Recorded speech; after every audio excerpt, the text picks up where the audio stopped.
محمد اللهم صل على سيدنا ومولانا محمد وسلم ورضي الله تبارك وتعالى عن كل أصحاب رسول الله أجمعين.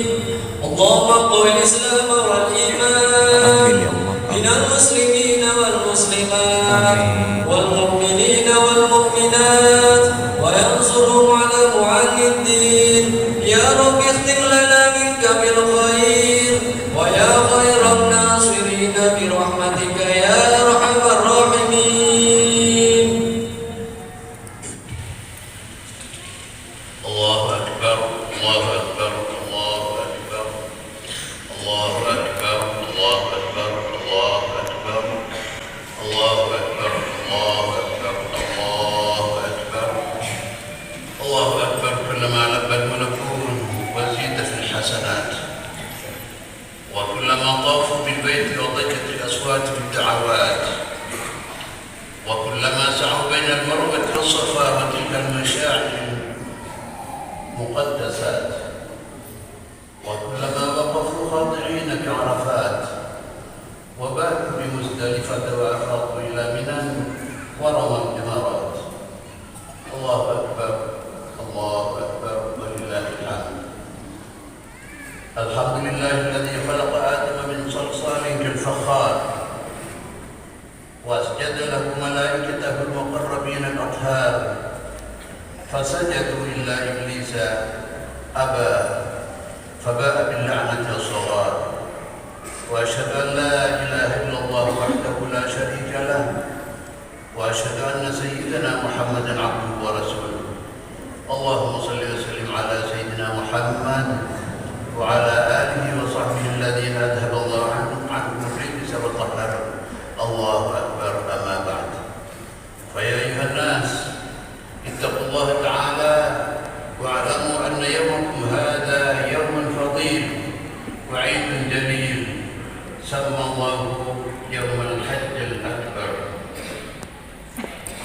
معاشر المسلمين rahimakumullah, marilah kita tidak putus-putusnya dan tidak bosan-bosannya melakukan upaya-upaya intensif dan berkesinambungan untuk meningkatkan kualitas ketakwaan kita kepada Allah Subhanahu wa taala dan keimanan kita kepada Allah, khususnya pada momentum yang sangat besar pada hari ini, momentum Idul Adha, yang tidak ada hari yang menandingi keutamaannya di antara hari-hari yang lain dalam setahun.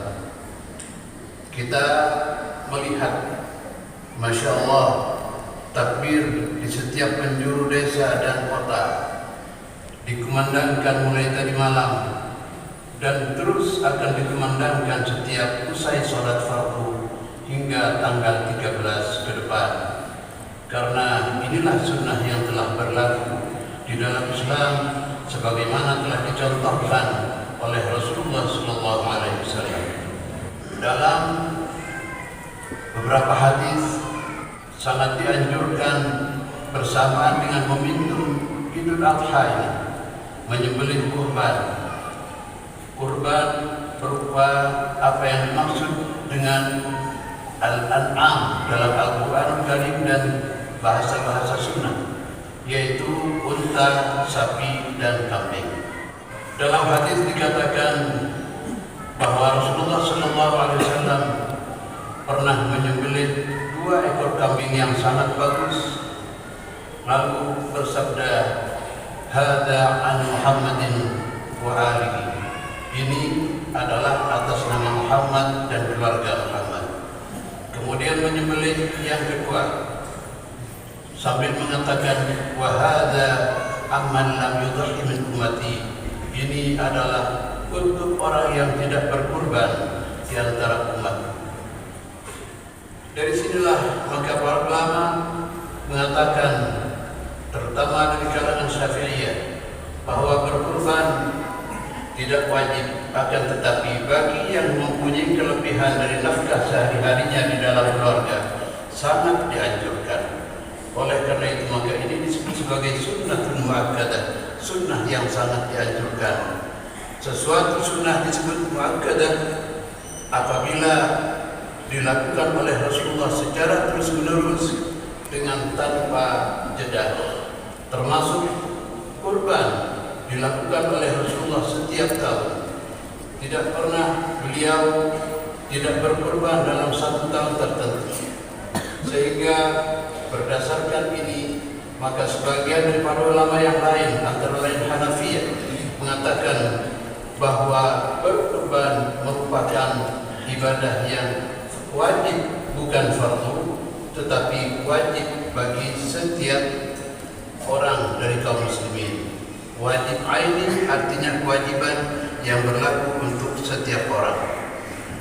Dalam sebuah hadis Rasulullah SAW bersabda, "Ma 'amila ibnu Adam yawman nahri syai'an ahabba ila Allah min ihraqid dam." Tidak melakukan anak Adam, artinya kita semua, pada hari Lebaran Idul Adha ini kepada sesuatu yang lebih dicintai oleh Allah Subhanahu wa taala daripada menumpahkan darah binatang kurban. Wa innahu la yubda yaumil qiyamati bi quruniha wa ash'ariha wa aghlafiha. Dan kelak di hari kiamat hewan-hewan kurban ini akan didatangkan kepada pemiliknya lengkap dengan tanduk-tanduknya, dengan bulu-bulunya, dengan kuku-kukunya. Wa inna tamana yaqa'u min Allah bimakan qabla an yaqa' fil ardi fatibu biha nafsa. Dan sesungguhnya darah ketika dialirkan tidak jatuh ke bumi kecuali terlebih dahulu jatuh di hadapan Allah Subhanahu wa taala. Dan ini merupakan ungkapan penghormatan dari Allah terhadap orang yang berkurban. Setiap sesuatu yang dinisbatkan kepada Allah, contohnya seperti masjid disebut sebagai rumah Allah, Al-Ka'batul Musyarrafah disebut sebagai rumah Allah, harta bersama milik negara disebut sebagai malullah. Semua itu mengandung dua arti. Yang pertama sakral, suci dan tidak boleh dimakan kecuali dengan hak oleh siapapun, baik itu pejabat maupun rakyat jelata. Yang kedua adalah nilai kesucian. Ketika sebuah rumah telah dijadikan masjid dan menjadi Baitullah, maka berarti rumah itu telah menjadi rumah suci. Demikian juga ketika harta yayasan, harta organisasi, harta negara dan lain sebagainya itu telah menjadi hak bersama, maka itu disebut sebagai milik Allah Subhanahu wa taala. Dan itu adalah penghormatan dari Allah terhadap sesuatu yang dinisbatkan kepada dirinya, termasuk dalam hal ini penyembelihan darah kurban. Allah Subhanahu wa taala dalam hadis ini dikatakan darah jatuh terlebih dahulu di hadapan Allah sebelum jatuh di muka bumi. Ini adalah satu penghormatan dari Allah. Fatihu biha nafsan, maka longgarkanlah jiwa kamu untuk mengeluarkan kurban. Kurban pada hakikatnya adalah merupakan pengorbanan kita kepada Allah Subhanahu wa taala. Demi kecintaan kita kepada Allah, maka kita mengorbankan kasih sayang kita kepada harta, kepada hak milik yang kita miliki, yaitu kambing ataupun sapi, dikorbankan demi kurban. Karena itu maka sangat kuat sekali dan sangat dekat sekali hubungan antara korban dengan kurban. Kurban adalah pendekatan diri kepada Allah Subhanahu wa taala. Dengan tanpa adanya rasa ikhlas untuk berkorban untuk Allah Subhanahu wa taala, maka tidak mungkin seseorang melakukan kurban yang merupakan pendekatan diri kepada Allah Subhanahu wa taala. Ma'asyiral muslimin rahimakumullah, satu hal yang penting untuk dicatat oleh kita semua, bahwa para nabi dan para ulama, para solehin, solehat, semuanya ketika telah datang perintah Allah Subhanahu wa taala ataupun telah turun larangannya, maka diterima dengan tanpa bertanya-tanya, tetapi alal aini wal ras, semuanya dengan tanpa pertanyaan apapun. Nabiullah Ibrahim alaihissalam, walaupun wahyu untuk menyembelih putranya Ismail alaihissalam itu hanya turun melalui mimpi, akan tetapi beliau yakin bahwa itu wahyu dari Allah Subhanahu wa taala. Dan ketika dipaparkan mimpi ini kepada putranya Nabiullah Ismail alaihissalam, ternyata Nabiullah Ismail putranya senada, seirama, dan dengan sangat pasrah mengatakan, silahkan ayah, jika itu telah perintah dari Allah Subhanahu wa taala. Kepasrahan inilah yang patut kita tanamkan dalam jiwa kita untuk melakukan apa saja yang diperintahkan oleh Allah Subhanahu wa taala. Menjual diri kita, menjual harta kita, bahkan menjual waktu dan apa saja yang berharga untuk kepentingan Allah Subhanahu wa taala yang insyaallah kelak akan berbalas dengan surga.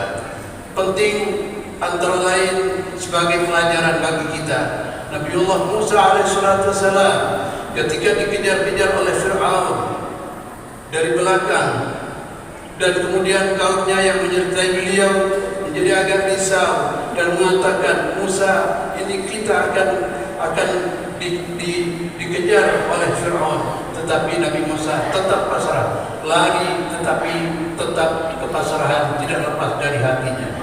Tiba-tiba di depannya membentang laut, yaitu laut merah. Maka beliau menjadi sibuk, tetapi tiba-tiba firman Allah datang kepada beliau, "Idrib bi'asakal bahr." Pukulkanlah tongkatmu kepada laut. Nabi Musa tidak pernah bertanya, untuk apa Tuhan aku mengumpulkan tongkat ini ke laut, tetapi langsung dipukulkannya tongkat ini ke laut, dan ternyata mukjizat besar terjadi. Laut berbelah menjadi dua, dan tengah-tengahnya menjadi jalan yang lempang untuk dilalui oleh Nabiullah Ibrahim alaihissalam, Nabiullah Musa alaihissalam, sehingga beliau sampai ke tepian di seberang sana dengan selamat. Sementara Fir'aun yang mengejar masih berada di belakang, dan laut dikembalikan lagi. Inilah kepasrahan setiap nabi, termasuk Nabi Nuh alaihissalam. Kepasrahan dan kerelaan untuk berkorban demi kurban untuk pendekatan diri kepada Allah, inilah yang wajib kita tanamkan di dalam jiwa kita, dan kita tanamkan di dalam jiwa anak-anak kita, sehingga kita menjadi khairul ummatin ukhrijat linnas, yaitu umat yang telah dikeluarkan oleh Allah Subhanahu wa taala kepada umat manusia yang benar-benar sejati dan mumpuni, benar-benar memberikan manfaat, menebar kebaikan kepada sesama. Mudah-mudahan bermanfaat. A'udzubillahi minasyaitonir rajim. Bismillahirrahmanirrahim. Inna a'tainakal kautsar fasholli li rabbika wanhar. Inna syani'aka huwal abtar. Barakallahu li wa lakum fil Qur'anil Karim wa taqabbal minni wa minkum innahu huwas samiul alim. Allahu akbar, Allahu akbar, Allahu akbar, walillahil hamd. Allahumma salli ala sayyidina wa habibina wa syafi'ina wa qurrati a'yunina sayyidina wa maulana Muhammad. Allahu akbar, Allahu akbar, Allahu akbar, Allahu akbar, Allahu akbar, Allahu akbar, Allahu akbar. Allahu akbar kabira walhamdulillahi katsira wa subhanallahi bukratan wa asila wa asyhadu an la ilaha illallah wahdahu la syarika lah ala ra'mi anfi man jahada bihi wa kafar wa asyhadu anna sayyidina Muhammadan sayyidul bashar. Allahumma salli wa sallim ala sayyidina Muhammad wa ala alihi wa ashabihi sadatil barar.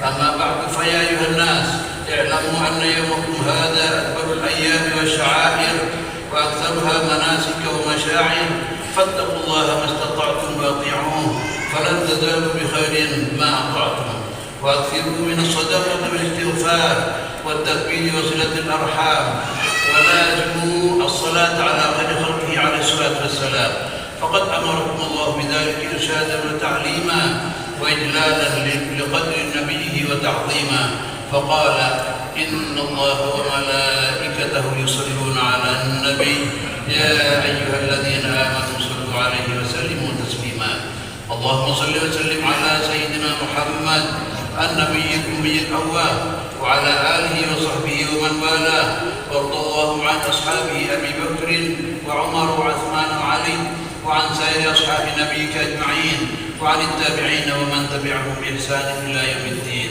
اللهم أعز الإسلام والمسلمين وأهلك الكفرة والمشركين والمبتدعة والرافضة والمشركين ودمر أعداء الدين اللهم آمنا في دورنا وأصلح ولاة أمورنا واجعل اللهم ولايتنا في من خافك واتقاك اللهم ادفع عنا الغلاء والوباء والربا والزنا والزلازل والمحن وسوء الفتن ما ظهر منها وما بطن عن بلدنا هذا خاصة وعن سائر بلاد المسلمين عامة يا رب العالمين اللهم اغفر للمسلمين والمسلمات والمؤمنين والمؤمنات الأحياء منهم والأموات ربنا آتنا في الدنيا حسنة وفي الآخرة حسنة وقنا عذاب النار عباد الله إن الله يأمر بالعدل والإحسان وإيتاء ذي القربى وينهى عن الفحشاء والمنكر والبغي يعظكم لعلكم تذكرون فاذكروا الله العظيم يذكركم واشكروه على نعمه يزدكم واسألوه من فضله يعطكم ولذكر الله أكبر